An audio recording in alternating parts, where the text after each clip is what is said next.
Silakan Gigi Only. Tes, halo Kak. Ya, silakan. Salam Kak, sebelumnya saya dari umat muslim. Oke. Saya sangat tertarik dengan Kakak, dengan cara penyampaian Kakak juga. Sebelumnya saya mau nanya, ada beberapa pertanyaan yang mungkin dari saya questioning terus sebagai umat muslim juga. Jadi, menurut pandangan Kakak tuh, kenapa kebanyakan orang Kristen stay dengan agamanya tersendiri? Terus mengapa dalam pandangan orang Kristen juga kenapa orang Islam tuh juga stay dengan agamanya dia sendiri? Jadi kan gitu Kak. Maksudnya dalam pengertian stay dalam pengertian apa? Misalnya kayak mempertahankan imannya mereka gitu, dan orang Kristen sendiri mempertahankan iman mereka. Terus kenapa dalam pandangan orang Kristen tuh orang Islam tuh pertahanin iman mereka juga gitu? Mungkin sekian Kak. Itu mungkin secara pribadi, individual mungkin tidak berlaku. Tapi mungkin kalau dilihat secara komunal, itu banyak yang kelihatannya begitu ya. Tapi gini, agama atau kepercayaan itu pilihan setiap manusia. Ya, apakah dia mau memilih sesuai dengan klaim dan berdasarkan parameter yang mereka mau akui sendiri. Ya, masalah mereka itu misalnya tentang kekristenan ya. Yesus tersalib, ada data sejarahnya. Yesus bangkit, ada data sejarahnya. Dan itu bisa diverifikasi. Lalu ada orang yang tidak mau percaya dengan hal itu. Ya silahkan saja. Kenapa? Ya itu parameter Anda dan risikonya Anda yang tanggung juga. Nah jadi untuk pertanyaan mengapa orang Kristen stay dengan agamanya, mengapa orang Islam stay dengan agamanya juga, yaitu kebutuhan pribadi masing-masing. Dan banyak faktor yang mempengaruhi itu. Kalau di Indonesia khusus agama itu kan jadi identitasnya. Kalau kamu nggak jadi Kristen, kamu nggak keluargaku. Kalau kamu tidak Islam, kamu akan kuusir dari rumah. Nah, ada hal-hal yang dipertimbangkan sehingga dia memilih di dalam zona nyamannya. Tetapi bagi kami orang Kristen, secara apa ya saya katakan ya, secara rohani, kami memanggil semua orang itu untuk kembali kepada Kristus. Kenapa?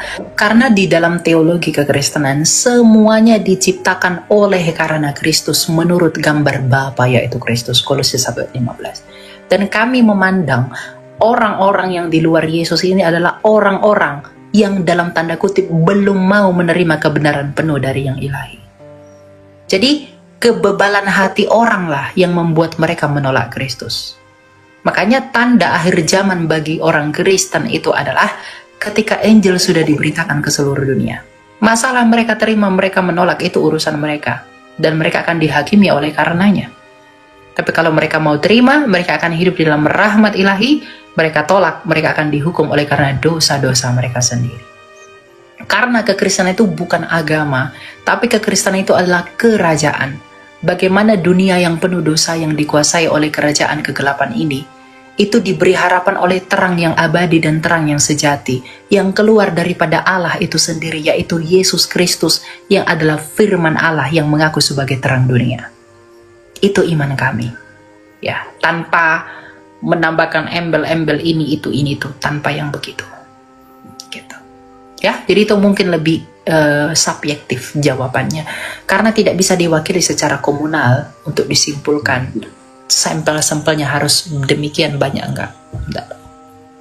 Oh ya Kak, juga mau tanya juga Kak, sebelumnya mau cerita dikit lah. Jadi kan saya seorang muslim mungkin masih yang questioning gitu. Ini agama ini sebenarnya membawa saya kemana gitu kan. Juga bisa dibilang iman saya masih goyah lah, karena dari kecil juga didoktrin kalau misalnya agama lain tuh jelek gitu, agama lain itu suka makan babi lah atau apalah. Nah, kadang saya dengan seorang guru dengan ngomong kayak gitu tuh, guru agama Islam dengan ngomong kayak gitu, tambahlah saya questioning saya gitu, kenapa agama ini nih serasa kayak ngerujak agama lain lah gitu. Kenapa harusnya kan nggak kayak gitu loh. Nah, menurut kakak sendiri tuh itu gimana ya? Apakah di Kristen juga ada yang kayak gitu, atau apa sih yang harusnya dibenahi gitu loh dari teman-teman agama lain gitu. Jadi gitu sih Kak. Iya. Kalau orangnya pasti ada yang begitu di agama manapun. Pasti ada. Tetapi kamu jangan lihat subjeknya, lihat objeknya. Apa itu Elia? Ajarannya. Apa yang Yesus Kristus ajarkan bagi kami orang Kristen? Tidak ada hukum yang menandingi hukum Kristus. Kasihi Allahmu, kasih sesamamu, bahkan kasihi musuhmu. Di sisi lain ada yang memerintahkan, bunuhlah mereka yang tidak mau percaya kepadaku. Bunuhlah mereka yang meninggalkan aku. Habisi mereka. Penggal kepala mereka. Halalkan darahnya.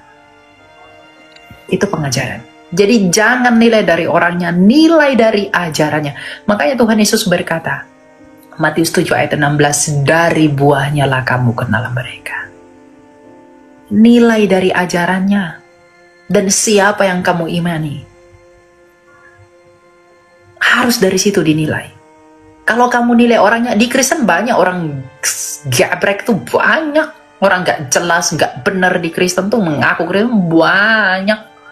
Tapi kalau oleh karenanya kamu menghambat imanmu kepada Kristus, pantaskah kamu menyalahkan Kristus yang tidak bersalah demi orang yang mengaku mengikuti dia tetapi tidak benar? Dan itu berlaku sebaliknya kepada kamu. Pantaskah saya menyalahkan Tuhanmu dan nabimu demi umatnya yang tidak beres? Karena umat tidak beres. Tapi kembali lagi lihat pengajarannya. Apa yang diajarkan oleh Kristus? Dan apa yang diajarkan oleh imanmu. Dan apa yang diajarkan iman yang lain. Bukan tentang menjelek-jelekkan itu. Oh dia jorok, dia makan babi, bla bla bla segala macam. Itu hanya opini. Orang Cina makan babi sehat 100 tahun, 200 tahun. Orang nggak makan babi mati 70 tahun. Itu opini sepihak saja. Ya. Tapi kembali, lihat pengajarannya apa. Jangan kamu memikirkan hal-hal yang daging. Tapi kamu tidak memikirkan perkara roh. Kamu kotor, harus cuci tangan, kamu begini, diatur ini. Tapi kalau rohmu tidak diperbarui, untuk apa itu semua? Sama tidak berguna kan? Gitu. Jadi nilai dari kualitas ajarannya. Dan yang mengajar itu siapa? Apakah yang mengajar itu melakukan seperti yang dia ajarkan? Kalau Yesus Kristus jelas. Dia mengasihi Bapaknya, dia mengasihi manusia, bahkan musuh yang menyalibkan dia, itu dia kasihi dengan mengampuni mereka. Kristus tidak pernah bercela, dia tidak pernah tercatat membunuh. Mohon maaf, dia tidak pernah mencatat mengawini orang lain. Dia tidak pernah tercatat berbuat cabul. Dia berbuat yang benar menurut apa yang dia perkatakan kepada orang agar dia lakukan.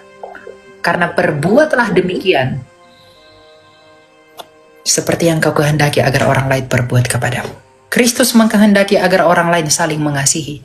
Dengan demikian ia juga mengasihi manusia. Jadi jangan nilai dari orangnya, tapi nilai dari ajarannya. Begitu. Tidak ada Tuhan yang mau menyakiti hati orang bahkan yang tidak percaya kepadanya juga. Makasih ya Kak. Terus pertanyaan terakhir Kak.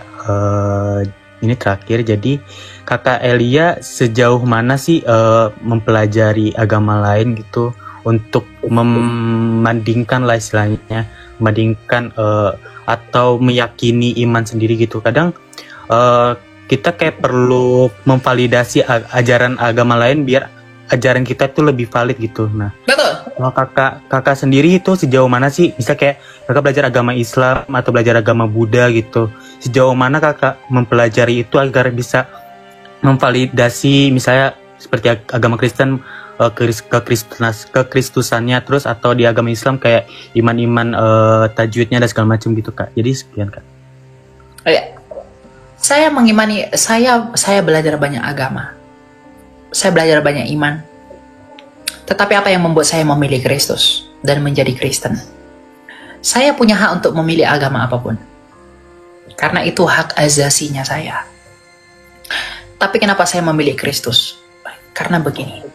Saya pada mulanya menganggap semua agama itu sama. Sama. Rata. Karena itu tentang teologi ya. Konsep, dogma, doktrin. Anggap saja sama. Anggap saja saya tidak beragama, tapi anggap aja semua agama itu sama. Lalu bandingkan klaim dengan fakta yang disajikan semua agama ini. Dan tidak hanya saya pikir, hanya kekristenan yang lebih unggul dari semua. Kenapa?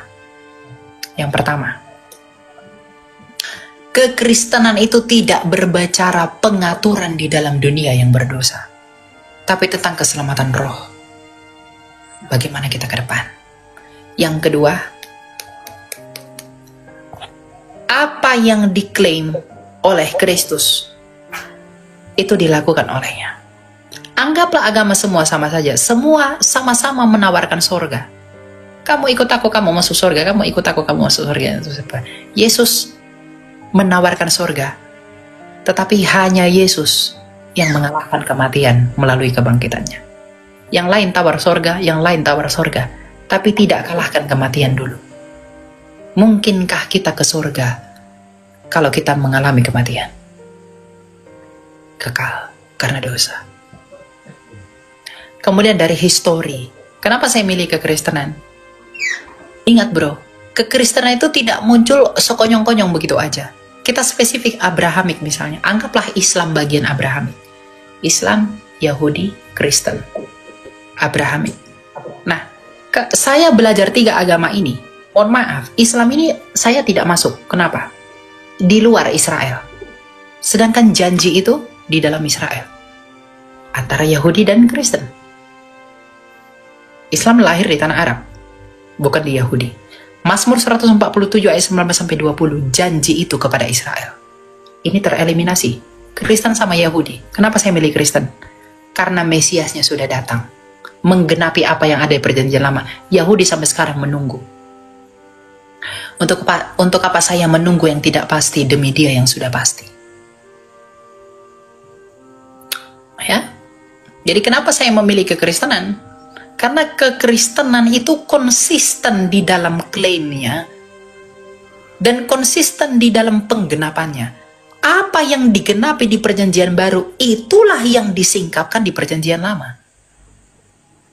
Kekristenan itu tidak lahir karena ada orang disalib, dipaku, darahnya ditumpahkan, lalu orang-orang pikir tafsir secara asal-asalan. Wah, dia dipaku, dia disalib. Wah, ini pengampunan dosa ini.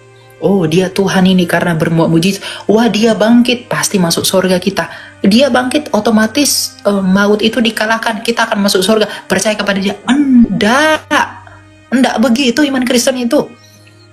Mulai dari kelahiran pribadi Yesus sampai kematian dan kebangkitannya, itu sudah dinubuatkan di perjanjian lama ribuan tahun sebelum dia ada. Dia harus disalibkan di antara 2 penjahat. Dinubuatkan Yesaya 53. 700 tahun sebelum Yesus datang ke dunia. Dia harus dipaku di kanannya, di tangannya dan di kakinya. Itu dinubuatkan oleh Daud dalam Mazmur 22. Dia lahir di kandang domba, dinubuatkan oleh Nabi Mika. Ve'atah Migdal Eder. Hidupnya penuh dengan penderitaan, itu dinubuatkan oleh Yesaya. Dia akan dijual dengan 30 keping perak, dinubuatkan oleh Nabi Zakaria. Ratusan tahun. Dan persis seperti apa yang mereka nubuatkan terjadi pada Kristus. Ini bukan kebetulan, tapi keajaiban. Kalau bukan Tuhan yang berkarya selama ribuan tahun, siapa lagi? Itu yang buat saya amazed dengan Kristus yang saya imani. Saya nggak mungkin mau melepaskan dia. Karena ternyata dialah penggenapan dari pengharapan yang telah berdiri ribuan tahun itu. Bagi saya, adalah orang bodoh meninggalkan Kristus demi klaim-klaim yang tidak dapat dibuktikan. Sedangkan Kristus sendiri telah memenuhi secara lengkap, penuh dan sempurna apa yang telah dituliskan para nabi ribuan tahun sebelum dia. Itu kekristenan itu begitu. Makanya ayat kitab suci itu saling mengonfirmasi. Ya, perjanjian lama konfirmasi ke perjanjian baru, benar semua. Jadi nggak ada Kristen tuh karena Yesus datang lalu dianggaplah Tuhan, dianggap lahir di kandang domba lalu dibuat-buat pandangan teologi karena kandang domba dia harus sederhana. Enggak. Dia lahir di kandang domba itu karena sudah memang dinubuatkan dia harus lahir di situ. Itu ribuan tahun jaraknya. Kalau bukan Tuhan yang berkarya, siapa lagi? Oh enggak Elia, itu buatan-buatan orang Yahudi. Agar orang Yahudi itu kelihatan benar. Kalau memang itu buatan orang Yahudi, kenapa orang Yahudi tidak mau percaya Yesus sampai sekarang? Lalu orang Roma, orang apa? Apa kepentingan orang Roma kepada Kristus?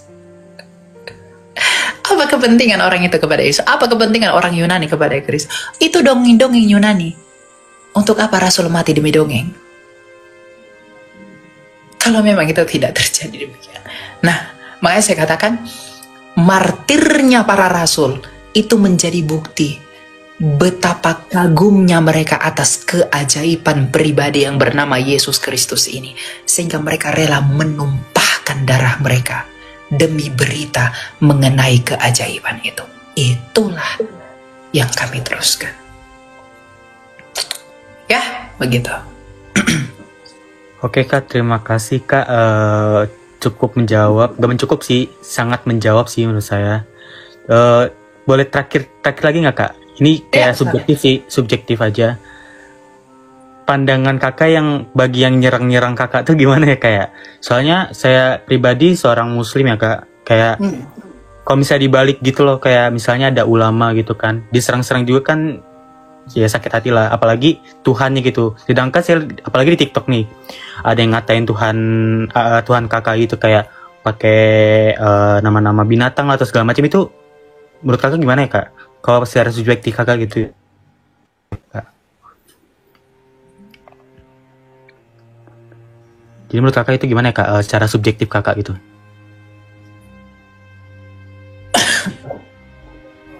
Iya. Secara pribadi bagaimana Pak? Ya.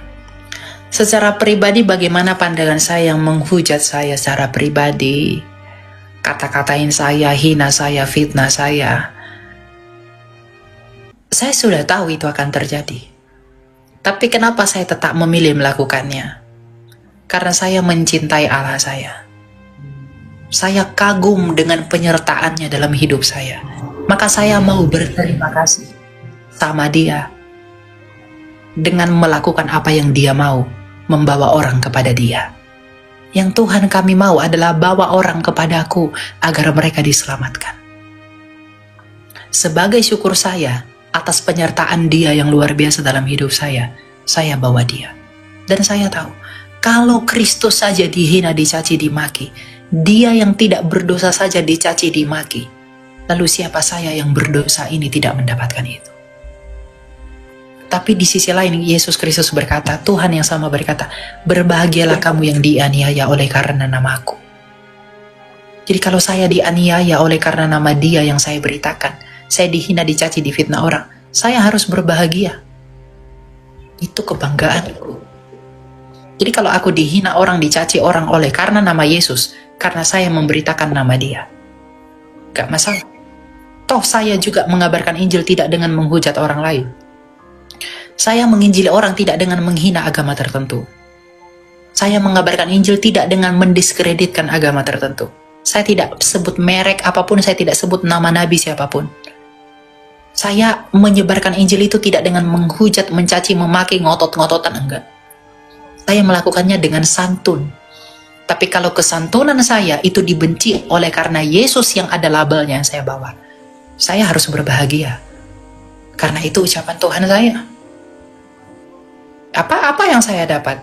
Tidak ada. Saya hilang banyak relasi dari penginjilan saya. Saya kehilangan banyak opportunity. Saya orang berprestasi di kampus saya dulu. Tetapi saya harus kehilangan banyak hal demi pelayanan saya. Itu nggak saya pandang sebagai kehebatan saya, tapi harga yang harus saya bayar karena penyertaan Tuhan dalam hidup saya. Jadi, bagaimana pandangan saya tentang orang yang hujat saya, caci maki saya? Ya saya mengasihani mereka. Mengapa ada orang yang diberitahu kebenaran dengan cara yang baik, mereka malah menghujat balik orang itu? Saya tidak, makanya saya tidak pernah mau balas. Orang hujat saya, caci saya nggak pernah balas untuk mencaci kembali. Saya nggak pernah mau balas memaki kembali. Kenapa? Karena saya kasihan kepada orang itu. Bukan malah marah, gedek atau gimana sama orang-orang begitu. Ya memang kadang sudah kesel, tapi kasihan kepada orang begitu. Kenapa? Karena orang-orang begitu yang berbuat seperti itu karena akarnya tidak benar. Dan orang-orang seperti itu harus didoain. Gitu. Ya. Oke Kak, makasih banyak ya Kak Elia sudah naikin saya juga. So, mungkin pamit kali ya. Makasih banyak ya Kak. Oke, ya, Tuhan berkati ya. Percayalah. Silakan Giovanni. Oke, makasih ya, Wak. Jadi gini, Wak, aku kan tadi kan aku udah dengar itu penjelasan yang itu Awak bilang kan kalau apa tadi itu ada kayak ada manusia raksasa di luar Taman Eden, terus apa tadi nama makhluknya lupa aku. Itu aku bisa bacanya Nephilim. Itu dia. Itu aku bisa bacanya tuh di mana ya? Kejadian 5. Dan kayak informasi lebih lanjutnya Di Kejadian 5. Kejadian 5. Ya.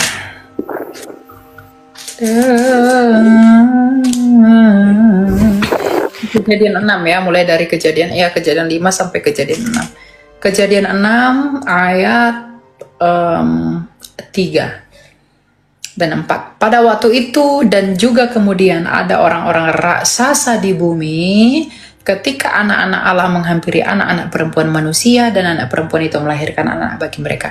Mereka itulah orang-orang yang gagah perkasa di zaman purbakala, orang-orang ternama. Dalam naskah asli Septuaginta yang berbahasa Yunani, itu disebut sebagai gigantos. Begitu, yang artinya orang-orang raksasa di luar Eden. Itu ya. Oh iya, tanya lagi ya, Pak. Ya, silakan. Apa itu? Jadi mereka itu apa sih? Bukan keturunan Adam gitu ya? Iya, di luar dari Eden. Itu kan Eden itu, Adam itu manusia pertama di Eden. Di luar Eden ada orang-orang raksasa. Oh, I see. Makanya ketika Kain bilang nanti orang yang di sana akan membunuh aku, yaitu orang-orang raksasa itu. Gitu. Oh. Tapi kalau mereka itu jatuh ke dalam dosa juga nggak, Wak? Iya, jatuh dalam dosa. Karena kan kawin campur, tah? Oh iya. Oh, ya, mungkin itu aja pertanyaanku, Wak. Makasih ya. Ya. Begitu ya.